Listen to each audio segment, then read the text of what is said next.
Oh, I'm supposed to start, but okay. One more take. Hey cuties. Hey cuties, welcome to my YouTube channel. ನಾನು ನಿಮ್ಮ ಕವನ.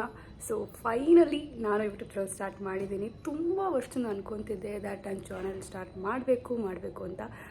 But ಅದು ಆಗ್ತಾ ಇರಲಿಲ್ಲ ಅನ್ನೋದಕ್ಕಿಂತ ನನಗೆ ಮಾಡೋಷ್ಟು ಧೈರ್ಯ ಇರಲಿಲ್ಲ. ಎಷ್ಟೊಂದು ಐಡಿಸಿಂದ ಚಾನಲ್ ಸ್ಟಾರ್ಟ್ ಮಾಡಿದ್ರೂ ವೀಡಿಯೋಸ್ ಪೋಸ್ಟ್ ಮಾಡಿರಲಿಲ್ಲ. ಬಟ್ ಇವಾಗ ಫೈನಲಿ ಆ ಧೈರ್ಯ ಬಂದಿದೆ. So I have started it. So first thing ಏನಂದರೆ, ಯಾರೆಲ್ಲ ನನಗೆ ಆಲ್ರೆಡಿ ಸಬ್ಸ್ಕ್ರೈಬ್ ಮಾಡಿದ್ದೀರಾ ಅವರಿಗೆ ತುಂಬ thanks. I know it's very few, but it means a lot to me. Thank you.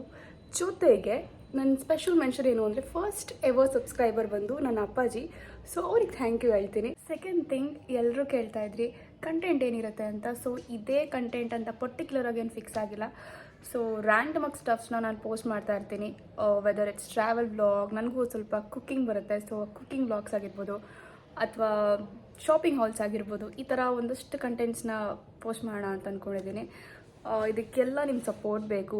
Please support ಮಾಡಿ. ಆ್ಯಂಡ್ ಆಲ್ಸೋ ನಾನು ಇದಕ್ಕೆ ನ್ಯೂ ಇರೋದ್ರಿಂದ ಕಂಟೆಂಟ್ ಕ್ರಿಯೇಷನ್ಗೆ if any input or suggestions ಇದ್ದರೆ ಕಮೆಂಟ್ ಡೌನ್ ಮಾಡಿ ನನಗೆ ಹೇಳಿ. So I will correct myself. ಜೊತೆಗೆ ಇವತ್ತು ನನ್ನ ಫಸ್ಟ್ ವಿಡಿಯೋ ಆಗಿರೋದ್ರಿಂದ ಅಪ್ಲೋಡ್ ಮಾಡ್ತಾ ಇರೋದು. ಟೆಂಪಲಿಂದ ಸ್ಟಾರ್ಟ್ ಮಾಡೋಣ ಅಂತ ಅಂದ್ಕೊಂಡಿದ್ದೀನಿ. ಇವತ್ತು ನಾವು ಟೆಂಪಲ್ಗೆ ಹೋಗ್ತಾ ಇದ್ದೀವಿ. ಸೊ ಹೋಗೋಣ. ಓಕೆ, ಬನ್ನಿ. ಸೊ ಗೈಸ್, ರೆಡಿ ಆಯಿತು. ಇವಾಗ ಹೊರಡ್ತಾ ಇದ್ದೀವಿ ದೇವಸ್ಥಾನಕ್ಕೆ. ಬನ್ನಿ. ನಾವು ಮನೆಯಿಂದ ಹೊರಟು ಇವಾಗ ದೇವಸ್ಥಾನದ ಕಡೆ ಹೋಗ್ತಾ ಇದ್ದೀವಿ. ಸೊ ಇವತ್ತು ಸ್ಯಾಟರ್ಡೇ ಆಗಿರೋದ್ರಿಂದ ನಾವು ಆಂಜನೇಯ ಸ್ವಾಮಿ ದೇವಸ್ಥಾನಕ್ಕೆ ಹೋಗೋಣ ಅಂತ ಪ್ಲ್ಯಾನ್ ಮಾಡ್ಕೊಂಡ್ವಿ. ಈ ಒಂದು ದೇವಸ್ಥಾನ ನಮ್ಮ ಮನೆಯಿಂದ ಒಂದು 4 ಕಿಲೋಮೀಟರ್ಸ್ ಆಗ್ಬೋದು. ಇದು ತುಮಕೂರು ರೋಡಲ್ಲಿರೋ ಅಡಕಮಾರನಹಳ್ಳಿ ಅನ್ನೋ ಒಂದು ಜಾಗದಲ್ಲಿದೆ. ಸೊ ಈ ಟೆಂಪಲ್ ಬೇರೆ ಯಾವುದೂ ಅಲ್ಲ, ಶ್ರೀ ಮಾರುತಿ ಸಾಯಿಧಾಮ್ ಅಂತ. ತುಂಬ ಫೆಮಿಲಿಯರ್ ಇರುವಂಥ ಟೆಂಪಲ್ ಇದು. ಈ ಒಂದು ಟೆಂಪಲ್ಗೆ ಪಾರ್ಕಿಂಗ್ ಸ್ಪೇಸ್ ಕೂಡ ತುಂಬ ಚೆನ್ನಾಗಿದೆ. ಸೊ ಈ ಒಂದು ಟೆಂಪಲ್ನ ಟೈಮಿಂಗ್ಸ್ ಬಂದು ಮಾರ್ನಿಂಗ್ 8 ಗಂಟೆಯಿಂದ ಮಧ್ಯಾಹ್ನ 12 ಗಂಟೆ ಹಾಗೂ ಸಂಜೆ 4:15 ರಾತ್ರಿ 8:00ವರೆಗೂ ಓಪನ್ ಇರುತ್ತೆ.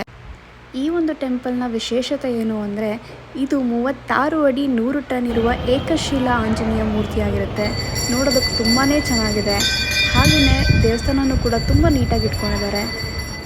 ಇದೇ ದೇವಸ್ಥಾನದಲ್ಲಿ ನಾವು ಸಾಯಿಬಾಬಾ, ಗಣೇಶ, ಸಂತೋಷಿಮ, ಶನೇಶ್ವರ ಹಾಗೂ ನವಗ್ರಹ ಮತ್ತು ಇನ್ನೂ ಒಂದು ಸ್ವಲ್ಪ ದೇವ್ರುಗಳನ್ನ ನಾವಿಲ್ಲಿ ನೋಡ್ಬೋದು. ಎಲ್ಲ ಒಂದೇ ಕಡೆ ಸಿಗುತ್ತೆ. ಜೊತೆಲಿ ದೇವಸ್ಥಾನದ ಕಡೆಯಿಂದ ಇಲ್ಲಿ ಪ್ರತಿನಿತ್ಯ ಪ್ರಸಾದ ಸೇವೆ ಕೂಡ ಇರುತ್ತೆ. ಪ್ರಸಾದ ಅಂತೂ ತುಂಬಾ ಚೆನ್ನಾಗಿತ್ತು. ಒಟ್ಟಿನಲ್ಲಿ ಈ ಟೆಂಪಲ್ನ ವೈಬ್ಸ್ ಬಗ್ಗೆ ಹೇಳಬೇಕು ಅಂದರೆ ತುಂಬಾ ಪಾಸಿಟಿವ್ ಆಗಿತ್ತು. ನೀವೇನಾದರೂ ಈ ಟೆಂಪಲ್ಗೆ ಆಲ್ರೆಡಿ ವಿಸಿಟ್ ಮಾಡಿದರೆ ಕಮೆಂಟ್ ಮಾಡಿ ತಿಳಿಸಿ.